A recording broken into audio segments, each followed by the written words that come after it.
Hey guys, in this video, I'll be showing you the easiest way on how to sign a PDF on your iPhone.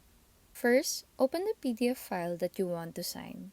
Now make sure that you have your PDF saved in files.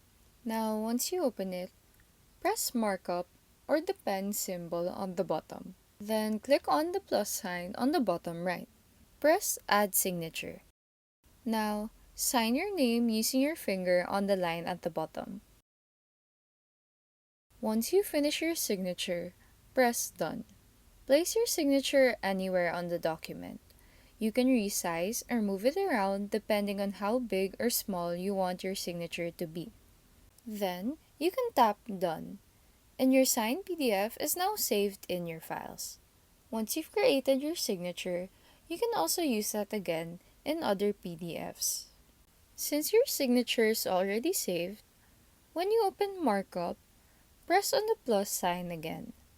Then press Add Signature, and you can just click on your signature to add it to the document. You can also delete your signature if you want to change it, or you can also add a new one as well. And that's how you sign a PDF on iPhone in just a few seconds. If you found this tutorial helpful, please like and subscribe for more tech tutorials.